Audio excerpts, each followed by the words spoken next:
Aujourd'hui, je vais enlever mes lunettes parce que avec lunettes, ça fait pas terrible.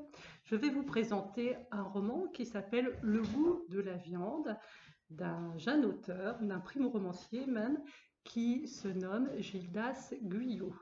Donc sur cette chaîne, je vous parlerai souvent de primo-romanciers et de premiers romans. Alors, nous allons suivre dans ce livre les aventures de Hyacinthe Guernolé. Hyacinthe Guernolé, il est né, on va dire, juste avant le XXe siècle, et donc il s'est retrouvé à être enrôlé pour le premier conflit mondial.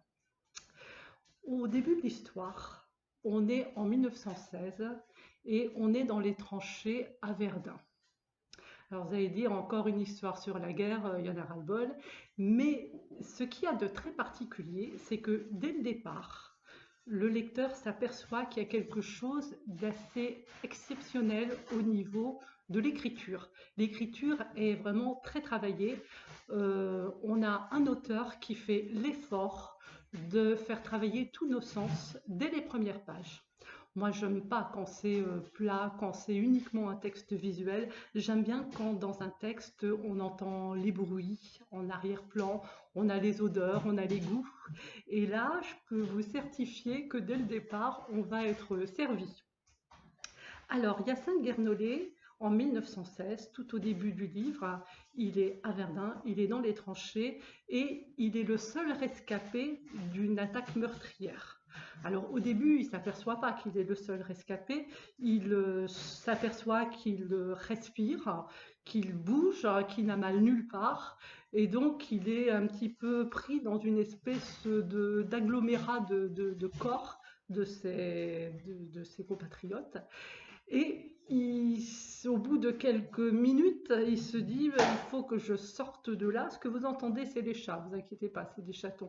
Il faut que je sorte de là parce que voilà. Donc petit à petit, il s'extirpe du corps de ses compatriotes et il arrive voilà, à se retrouver dans les tranchées, dans la boue, et il s'aperçoit qu'il est vraiment le seul survivant de cette attaque. Et pendant quelque temps, il est complètement hébété. Il commence tout doucement à s'organiser. Il a besoin de boire, il a besoin de manger, il n'a pas d'eau, il n'y a rien, il a besoin d'avoir des vêtements. Donc il va chercher chez ses compatriotes des vêtements, des chaussures, il va chercher de quoi survivre. Et il ne trouve rien à boire. Heureusement, on est en Lorraine, il pleut beaucoup et donc il arrive à récupérer l'eau de pluie pour boire un petit peu. Et il est tout seul. Et pendant quelques temps, ça dure, je ne sais pas combien de temps, je ne me rappelle plus trop parce que ça m'a pas interpellé au départ, mais on va dire une grosse semaine. Donc les premiers temps, il commence à observer un petit peu les rats. Les rats, c'est sa seule compagnie. Le vrai titre de ce roman, c'est Le goût de la viande de rat, mais ça c'est entre nous. Bon. Et donc, il observe les rats qui viennent nettoyer les corps de ses compatriotes. Et au bout d'un moment, il se dit, mais après tout, il me ferait bien mon ordinaire celui-là. Il chope un rat et il le mange tout cru. Et il continue comme ça. Donc, il mange quelques rats. Donc, au bout d'un moment, eh bien, les rats, ils le reconnaissent comme un prédateur et donc ils ne viennent plus. Et donc, il se retrouve complètement seul, sans rien à manger, sans compagnie, sans rien. Et là, il va avoir un accès de folie, Hyacinthe. Un accès de folie qui va peser sur toute sa vie. Et à la suite de cet accès de folie, que je ne vais pas vous raconter bien évidemment, parce que sinon vous n'aurez pas envie de lire le livre, donc suite à cet accès de folie, il va prendre la décision de mourir. Et donc, il tente de se suicider. Mais c'est pas aussi facile que ça. Et il n'arrive pas même avec son fusil, même avec les fusils des autres, il n'arrive pas à passer à l'acte. Et donc il a un éclair de génie, il se dit mais je suis complètement barjot, en fait je suis dans un conflit mondial, j'ai des ennemis en face de moi, mais je suis dans les tranchées, mais il suffit que je sorte de ma tranchée et que j'aille m'offrir aux balles ennemies, puisque je veux mourir. Et c'est ce qu'il fait. Il se déshabille, il se met tout nu, il sort et il va au-devant des forces ennemies en chantant. dans le but, évidemment, de mourir. Parce que ce qu'il a fait, il a commis des actes vraiment impardonnables. Impardonnables pour lui, impardonnables aux yeux des autres. Il n'arrive plus à imaginer qu'il puisse se regarder en face dans une glace quelque part.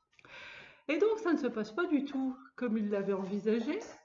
Il se retrouve à terminer la fin de la guerre dans un hôpital militaire et il perd son bras gauche. Voilà. Donc de 1916 à 1918, il est dans un hôpital, même s'il aurait pu être libéré et puis rentrer de chez lui, il n'est pas question de laisser partir ces petits gars comme ça, quoi, parce que ça va faire peur à toute la population. Donc il reste jusqu'à la fin de la guerre. Ensuite, il rentre chez lui et il arrive chez lui en héros. C'est un survivant. Il n'y en a pas beaucoup, hein, des survivants de cette boucherie, là, parce que là, il est question de boucherie.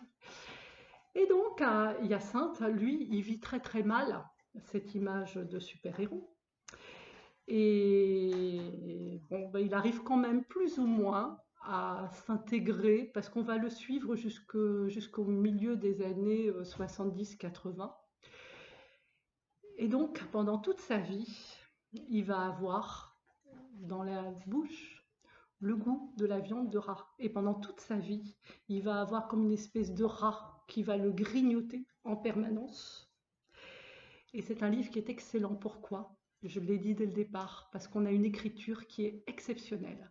Alors évidemment, on est quand même dans quelque chose, c'est pas insupportable, c'est pas insurmontable, c'est pas de l'eau de rose du tout. Hein, voilà. Donc je le conseille fortement à tout le monde. Le goût de la viande de Gildas Guyot. Voilà, bonne lecture, à bientôt.